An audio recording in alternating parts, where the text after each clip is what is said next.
প্রকাশ্য রাজনীতি বলতে তারা বোঝায় ওই চাপাতি দিয়ে কাউকে কোপানো। আমি আজকে এখানে শিবিরের প্রতিনিধি হিসেবে আসি না, আমি ছাত্র সমাজের প্রতিনিধি হিসেবে আসি। জুলাইয়ের পরে সবাই চেয়েছিল একটা নতুন রাজনীতি। আলটিমেটলি আমরা ছাত্র দলের যদি রাজনীতি দেখি, আলটিমেটলি তারা নতুন কোনো বয়ান হাজির করতে পারে না। ওই আগের ফেসিবাদী যে রাজনীতি, সেই রাজনীতি আমরা তাদের দেখতে পাচ্ছি। শিক্ষার্থীরা যে নতুন রাজনীতি চাই, সেই রাজনীতি তারা বিনির্মাণ করতে পারে না।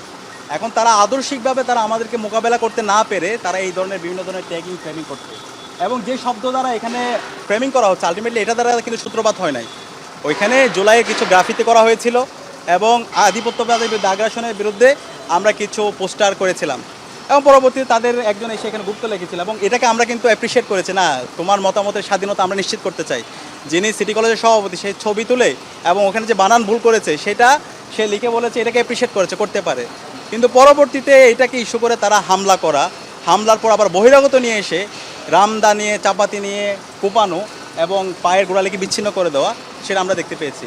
এখন আমাদের কাছে মনে হচ্ছে তাদের প্রকাশ্য রাজনীতি বলতে তারা বোঝায় ওই চাপাতি দিয়ে কাউকে কোপানো, চাপাতি দিয়ে কুপিয়ে আপনার পিছের পায়ের যে গোড়ালি সেটাকে বিচ্ছিন্ন করে দেওয়া, মাথায় আঘাত করা, পায়ে আঘাত করা, এবং বিভিন্ন ক্যাম্পাসে, সেটা কুয়েটের মধ্যে আমরা দেখতে পাইছি, বহিরাগত নিয়ে এসে শিক্ষার্থীদের উপর নিপীড়ন করা হয়েছে। আপনারা দেখতে পেয়েছেন ময়মনসিংহ মেডিকেলে কিছুদিন আগে যখন পুলিশ হেফাজতে নিয়ে যাচ্ছে দুজন ছাত্রকে, তাদের দুই গ্রুপের মধ্যে সংঘর্ষ, পরবর্তীতে তার উপর ন্যাক্কারজনক হামলা হয়েছে। আমরা ঢাকা পলিটেকনিকে দেখতে পেয়েছি ছাত্রদলের সন্ত্রাসীরা এইভাবে হামলা করেছে। 90-এর পরবর্তী যেভাবে সারা দেশে এই যে শিক্ষার্থীদের উপর হামলা মামলা, এই যে আপনার পেশী শক্তির রাজনীতি, সেই রাজনীতি এখন তারা আবার ফিরে নিয়ে আসতে চায়।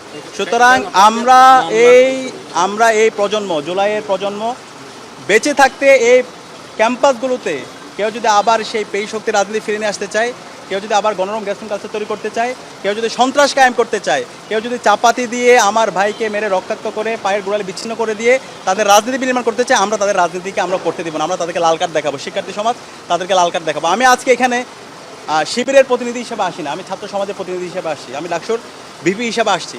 এই ধরনের সন্ত্রাস ক্যাম্পাসে বন্ধ করতে হবে, এটা মাননীয় প্রধানমন্ত্রী তারেক জিয়াকে নির্দেশ দিতে হবে সুস্পষ্টভাবে। যিনি হচ্ছেন স্বরাষ্ট্রমন্ত্রী আছে, তাকে নির্দেশ দিতে হবে এই সন্ত্রাস চলবে না।